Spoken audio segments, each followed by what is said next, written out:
ನೋಡಿ ನಾನು ನಿನ್ನೆ ರಾತ್ರಿ ಅನ್ನ ಮಾಡ್ಕೊಂಡಿದ್ದೆ ರೀ. ಅದೇನಾಗಿದೆ, ಅನ್ನ ಸ್ವಲ್ಪ ಜಾಸ್ತಿಯಾಗಿ ಇಷ್ಟು ಅನ್ನ ಉಳ್ಕೊಂಡ್ಬಿಟ್ಟದ್ರಿ. ಈಗಂತೂ ಎಲ್ಲ ಕಾಸ್ಟ್ಲಿ ಅದ, ಈಗ ಏನೂ ಇದನ್ನು ವೇಸ್ಟ್ ಮಾಡಪ್ಲೇ ಇಲ್ಲ. ಕೆಲವೊಂದು ಸಲ ಇದನ್ನು ಚಿತ್ರಾನ್ನರೇ ಮಾಡ್ಕೊಂಡಿರ್ತೀವಿ, ಪುಳಿಯೋಗರೆ ಗೊಜ್ಜನ್ನಾದ್ರೂ ಕಲಿಸ್ಬಿಟ್ಟಿರ್ತೀವಿ ರೀ. ಆದರೆ ಇವತ್ತು ಯಾವುದೂ ಬೇಡ, ಒಂದು ಹೊಸ ರೆಸಿಪಿಯನ್ನು ಮಾಡಿ ತೋರಿಸ್ತಾ ಇದ್ದೀನಿ. ಕಡಿಮೆ ಎಣ್ಣೆ ಬಳಸಿ ಮಾಡ್ತಾ ಇದ್ದೀನಿ. ಮತ್ತು ಇವತ್ತು ನಾನು ಯೂಸ್ ಮಾಡೋ ಇಂಗ್ರೀಡಿಯೆಂಟ್ಸ್ ಅಂತೂ ಆಲ್ರೆಡಿ ನಿಮ್ಮ ಕಿಚನ್ದಾಗ ಇದ್ದೇ ಇರ್ತಾವೆ ರೀ. ಹಂಗಿತ್ತಂದ್ರೆ ಇದು ಅನ್ನ ಎಷ್ಟು ಉಳ್ದದ ಅಂತ ಹೇಳಿ ಬಟ್ಲೆ ಅದು ಮೆಜರ್ಮೆಂಟ್ ಮಾಡ್ಕೋತೀನಿ ರೀ ಫಸ್ಟ್ ಇದನ್ನು.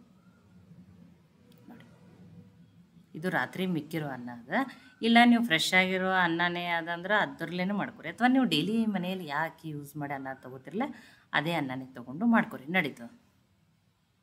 ನೋಡಿ ಈ ಬಟ್ಲೆದು ಏನಾಗೈತಿ, 2 ಬಟ್ಲಾಗಷ್ಟ ಅನ್ನ ಉಳಿದ್ರಿ. ಅದು ನೋಡಿ ಮೆಜರ್ಮೆಂಟ್ ಮಾಡಿ ಕರೆಕ್ಟಾಗಿ ಹಾಕಿದ್ರೆ ನಿಮಗೂ ಕರೆಕ್ಟಾಗಿ ಮಾಡ್ಲಿಕ್ಕೆ ಅನುಕೂಲ ಆಗ್ತದೆ ರೀ. ಅದು ನೋಡಿ 2 ಬೌಲ್ ಅದ. ಯಾವ ಬಟ್ಲೆನ ಅನ್ನ ಮೆಜರ್ ಮಾಡಿನಲ್ರಿ ಅದರಲ್ಲೇ 1 ಬಟ್ಲಾಗಷ್ಟ ಕಡಲೆ ಹಿಟ್ಟು ಅಥವಾ ಕಡಲೆಬೇಳೆ ಹಿಟ್ಟನ್ನು ಹಾಕ್ತಾಯಿದ್ದೀನಿ. 1 ಬಟ್ಲಾಗಷ್ಟೇ ಮೊಸರನ್ನು ಹಾಕ್ತಾಯಿದ್ದೀನಿ. ಸಪ್ಪಗಿರೋ ಮೊಸರನ್ನು ಹಾಕಿರಿ, ಹುಳಿ ಮೊಸರು ಬೇಡ್ರಿ. ಹುಳಿ ಮೊಸರು ಇತ್ತಂದ್ರೆ ಅದನ್ನ ಬಟ್ಟೆ ಒಳಗೆ ಕಟ್ಟಿ ಅದರೊಳಗೆ ನೀರಿನ ಅಂಶ ತೆಗೆದುಬಿಟ್ಟು ಹಾಕಿರಿ. ಈಗ ಒಂದು ಸ್ವಲ್ಪ ನೀರನ್ನು ಹಾಕ್ತಾಯಿದ್ದೀನಿ, ಒಂದು ಅರ್ಧ ಬಟ್ಲಾಗಷ್ಟು. ನೋಡಿ ಇಲ್ಲಿ 1 ಹಣ್ಣು ಮೆಣಸಿನ್ಕಾಯಿ ಅಂದರೆ ಕೆಮ್ಮು ಮೆಣಸಿನ್ಕಾಯಿ, 1 ಹಸಿರು ಮೆಣಸಿನ್ಕಾಯಿ, ಸ್ವಲ್ಪ ಹಸಿ ಶುಂಠಿಯನ್ನು ಹಾಕ್ತಾಯಿದ್ದೀನಿ. ಒಂದು ಅರ್ಧ ಸ್ಪೂನ್ ಆಗಷ್ಟೇ ಜೀರಿಗೆ, ಒಂದು ಸ್ವಲ್ಪ ಅರಿಶಿನ, 1/4 ಟೀ ಸ್ಪೂನ್ ಆಗಷ್ಟು, 1 ಸ್ಪೂನ್ ಆಗಷ್ಟೇ ಸಕ್ಕರೆಯನ್ನು ಹಾಕ್ತಾಯಿದ್ದೀನಿ. ಟೇಸ್ಟ್ ಚೆನ್ನಾಗಿ ಬರ್ತದೆ, ಟೇಸ್ಟು ಬ್ಯಾಲೆನ್ಸ್ ಆಗ್ತದೆ. 2 ಸ್ಪೂನ್ ಆಗಷ್ಟೇ ಎಣ್ಣೆಯನ್ನು ಹಾಕ್ತಾಯಿದ್ದೀನಿ. ಈಗ ಇದಕ್ಕೆ ಇನ್ನೊಂದು ಬಟ್ಲಾಗಷ್ಟು ನೀರನ್ನು ಹಾಕ್ಕೊಂಡು ನುಣ್ಣಗೆ ರುಬ್ಕೋತೇನೆ ರೀ ಇದನ್ನು. ನೋಡಿ ಈಗ ಇದು ಫೈನಾಗಿ ಪೇಸ್ಟ್ ಆಗಿದ್ರಿ. ಇದೇ ರೀತಿನೇ ರುಬ್ಕೋಬೇಕು. ಕಲರ್ ನೋಡಿರಿ ಎಷ್ಟು ಚೆನ್ನಾಗಿ ಬಂದದ. ಈಗ ಇದನ್ನೇನು ಮಾಡೋಣ್ರಿ, ಬೇರೆ ಪಾತ್ರೆಗೆ ಹಾಕೊಂಡು ನೋಡಿ ಈ ರೀತಿ ಫೈನ್ ಪೇಸ್ಟ್ನೇ ಆಗ್ಬೇಕು ರೀ ಅದು. ನೋಡಿ ನೀವು ಮೆಜರ್ಮೆಂಟಿಗೆ ಏನು ಮಾಡಿರಿ, ಒಂದೇ ಥರದ ಬಟ್ಲ ಏನು ಯೂಸ್ ಮಾಡ್ತಿರಲ್ಲ ಅದನ್ನ ಒಂದೇ ಥರದನ್ನೇ ಯೂಸ್ ಮಾಡಿ ಹಾಕಿರಿ. ನೋಡಿ ನಾವು ಇನ್ನೂವರೆಗೂ ಮಾಡಿಲ್ಲ, ಇದು ಫಸ್ಟ್ ಟೈಮ್ ಮಾಡಾಕತ್ತೀವಿ ಅಂದ್ರೂ ಕರೆಕ್ಟಾಗಿ ಮೆಜರ್ಮೆಂಟ್ ಹಾಕಿ ಮಾಡ್ರೆ ನೀವು ಪರ್ಫೆಕ್ಟಾಗಿಯೇ ಮಾಡ್ಬೋದು ರೀ ಅದನ್ನು. ಈಗ ಅದೇ ಬಟ್ಲೆನೇ 1 ಬಟ್ಲಾಗಷ್ಟು ಉಪ್ಪಿಟ್ಟು ರವೆಯನ್ನು ಹಾಕ್ತಾಯಿದ್ದೀನಿ ರೀ ನಾನು. ಚಿರೋಟಿ ರವೆ ಬೇಡ, ಉಪ್ಪಿಟ್ಟು ರವೆಯನ್ನೇ ಹಾಕಿರಿ. ಚಿರೋಟಿ ರವೆಗಿಂತ ಸ್ವಲ್ಪ ದಪ್ಪ ಇರ್ತದೆ. ಇದಕ್ಕೆ ಇನ್ನೊಂದು ಸ್ವಲ್ಪ ನೀರನ್ನು ಹಾಕಿಬಿಟ್ಟು ಈಗ ಮಿಕ್ಸ್ ಮಾಡ್ಕೋತೀನಿ. ತುಂಬ ತೆಳುವೂ ಮಾಡ್ಕೊಬಿಡ್ರಿ, ಆದಷ್ಟು ಸ್ವಲ್ಪ ಈ ರೀತಿ ನೀರನ್ನು ಹಾಕಿನೇ ಮಿಕ್ಸ್ ಮಾಡ್ಕೊರಿ. ನೋಡಿ ಈಗ ಆ ರವೆನೂ ಮಿಕ್ಸ್ ಆಯ್ತು ರೀ. ನೋಡಿ ಇದೇ ರೀತಿಯೇ ಇರಬೇಕು ರೀ, ತುಂಬ ತೆಳು ಮಾಡ್ಕೊಳಕ್ಕೆ ಹೋಗ್ಬೇಡ್ರಿ.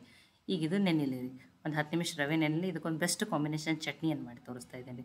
ಮಿಕ್ಸಿ ಜಾರಿಗೆ ಸ್ವಲ್ಪ ಕೊತ್ತಂಬರಿ ಸೊಪ್ಪನ್ನು ಹಾಕ್ತಾಯಿದ್ದೀನಿ, ಒಂದು ಅರ್ಧ ಬಟ್ಲಾಗಷ್ಟು ಹಾಕಿದ್ದೀನಿ ರೀ. ಒಂದು ಸ್ವಲ್ಪ ಪುದೀನ ಸೊಪ್ಪು,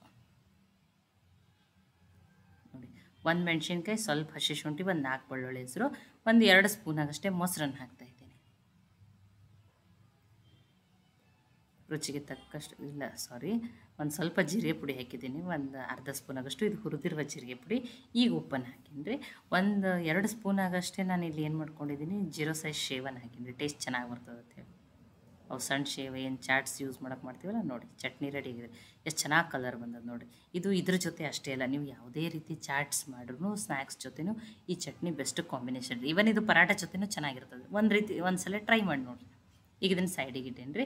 ಈಗ 10 ನಿಮಿಷ ಆಗ್ಯದ. ಈ ರವೆನೂ ನೆಂದಿರ್ತದೆ ರೀ ಇದು.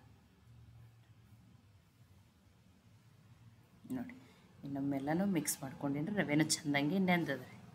ಈಗ ಒಂದು ಚಿಟಿಕೆ ಸೋಡಾ ಹಾಕ್ತಾಯಿದ್ದೀನಿ, 1/4 ಟೀ ಸ್ಪೂನು. ಇಲ್ಲ ನಮ್ಗೆ ಏನೋ ನಡೀತದೆ ಅಂದರೆ ನೀವು ಒಂದು ಅರ್ಧ ಪ್ಯಾಕೆಟ್ ಏನೋ ಆದ್ರೂ ಹಾಕೋರಿ. ರುಚಿಗೆ ತಕ್ಕಷ್ಟು ಉಪ್ಪು.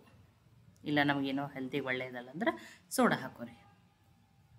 ನೋಡಿ ಇದನ್ನು ಮಿಕ್ಸ್ ಮಾಡೋದು. ಇದನ್ನು ಒಂದೇ ಡೈರೆಕ್ಷನ್ದಾಗ ನಾನು 2 ನಿಮಿಷ ಈ ರೀತಿ ತಿರುಗಿಬಿಟ್ಟು ತೊಗೊಂಡಿದ್ದೆ. ಅವಾಗ ಏನಾಗ್ತದೆ, ಅದು ಹಿಟ್ಟು ಫಳ್ಳಾಗ್ತದೆ ರೀ. ಹಿಟ್ಟೇನೋ ಫ್ಲಫಿ ಆಗ್ತದೆ ಅದಲ್ಲ, ಆ ರೀತಿ ಅದು ಏನಾಗ್ತದೆ ರೀ, ಅದು ಫಳ್ಳಾಗಿಬಿಡ್ತದೆ ರೀ. ಈ ರೀತಿ ಮಾಡ್ಕೊರಿ ನೀವು. ನೋಡಿ ಈಗ ಇದು ಕರೆಕ್ಟಾಗಿ ರೆಡಿ ಆಗಿದೆ. ನಾನು ಸ್ಟೀಮ್ ಮಾಡ್ಕೊಳ್ಳೋ ಕಡಾಯದಲ್ಲಿ ನೀರು ಹಾಕಿ ಚಾಣಿಯನ್ನು ಇಟ್ಕೊಂಡಿದ್ದೀನಿ. ಈ ತಾಟಿಗೆ ನಾನು ಎಣ್ಣೆನೂ ಹಚ್ಚಿಟ್ಕೊಂಡಿದ್ದೀನಿ. ಇಲ್ಲ ಇಡ್ಲಿ ಪಾತ್ರೆ ಅದ, ನಮ್ಮ ಕಡೆ ಢೋಕ್ಲಾ ಪ್ಲೇಟ್ ಅದಂದ್ರೆ ನೀವು ಅದರಲ್ಲಿನೂ ಹಾಕೋರಿ, ನಡೀತದೆ.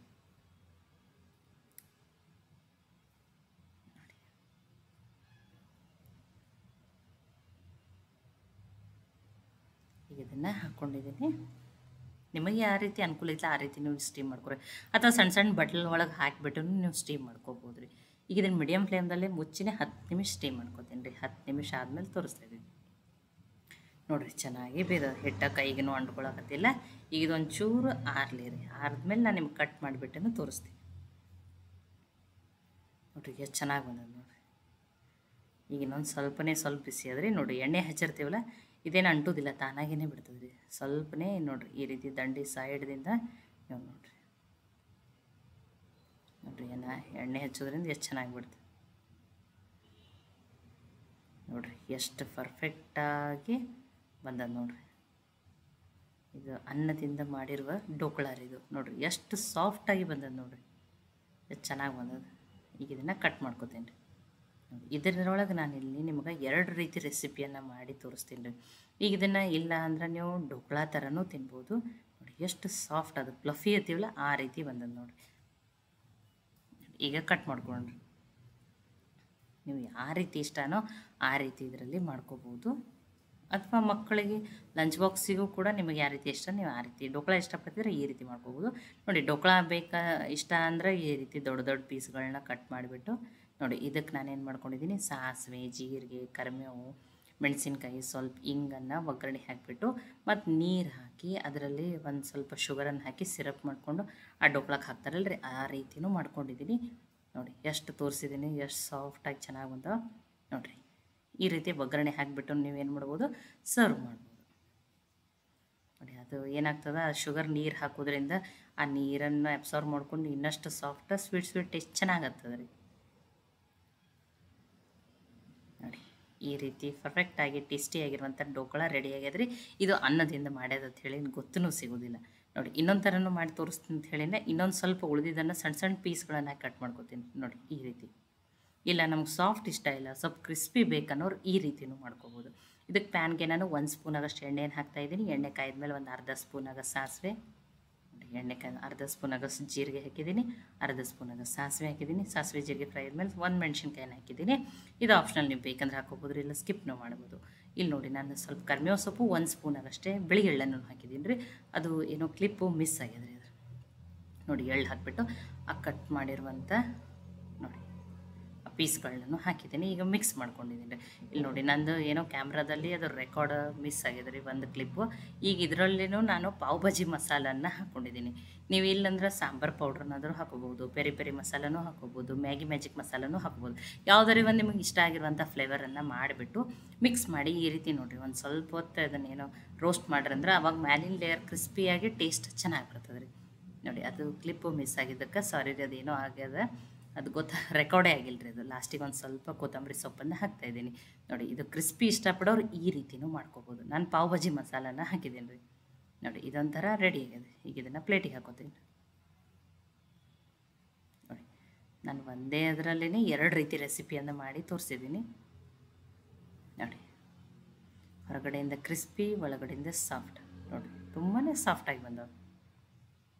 ಇಲ್ಲ ನೀವು ಈ ರೀತಿ ಡೋಕ್ಲಾ ಮಾಡಿನೂ ಸರ್ವ್ ಮಾಡಿ, ನಿಮಗೆ ಯಾವ ರೀತಿ ಇಷ್ಟನ ಆ ರೀತಿ ಮಾಡ್ಕೊರಿ. ಈ ಚಟ್ನಿ ಜೊತೆ ಅಂತೂ ಇದು ಬೆಸ್ಟ್ ಕಾಂಬಿನೇಷನ್ ರೀ, ತುಂಬಾ ಟೇಸ್ಟಿಯಾಗಿರ್ತದೆ. ಇಲ್ಲಾಂದ್ರೆ ನೀವು ಮಕ್ಕಳು ಈ ರೀತಿ ಖಾರ ಬೇಡ ಅಂದ್ರೆ ನೀವು ಸಾಸ್ ಜೊತೆನೂ ಸರ್ವ್ ಮಾಡ್ಬೋದು ರೀ, ನಡೀತದೆ. ಮಕ್ಕಳಿಗೆ ಈ ರೀತಿ ಡಿಫ್ರೆಂಟಾಗಿ ಮಾಡ್ಕೊಡ್ಬೋದು ರೀ. ಅದೇ ಪುಳಿಯೋಗರೆ ಗೊಜ್ಜು ಹಾಕ್ಕೊಂಡು ಒಗ್ಗರಣೆಯನ್ನು ಹಾಕ್ಕೊಂಡಿರ್ತೀವಿ, ಈ ರೀತಿಯೂ ಡಿಫ್ರೆಂಟಾಗಿ ಮಾಡಿಕೊಡ್ರಿ, ತುಂಬಾ ಟೇಸ್ಟಿಯಾಗಿರುತ್ತೆ. ಈ ವಿಡಿಯೋ ಸ್ವಲ್ಪ ಆದರೂ ನಿಮಗೆ ಇಷ್ಟ ಆಗಿತ್ತಂದ್ರೆ ಲೈಕ್ ಮಾಡಿ, ಶೇರ್ ಮಾಡಿ, ಕಮೆಂಟ್ ಮಾಡೋದನ್ನು ಖಂಡಿತನೂ ಮರಿಬೇಡ್ರಿ. ಇದು ರೆಸಿಪಿ ಹೆಂಗೆ ಬಂದಿತ್ತು ಅಂತೇಳಿ ನೀವು ಟ್ರೈ ಮಾಡಿ ನೋಡಿರಿ. ಮತ್ತೆ ಒಳ್ಳೆ ರೆಸಿಪಿ ಜೊತೆ ಸಿಗೋಣ. ಎಲ್ಲರಿಗೂ ಧನ್ಯವಾದಗಳು. ಕನ್ನಡತಿ ಅಡುಗೆ ಚಾನಲನ್ನು ಸಬ್ಸ್ಕ್ರೈಬ್ ಮಾಡಿ, ಬೆಲ್ ಐಕಾನ್ ಪ್ರೆಸ್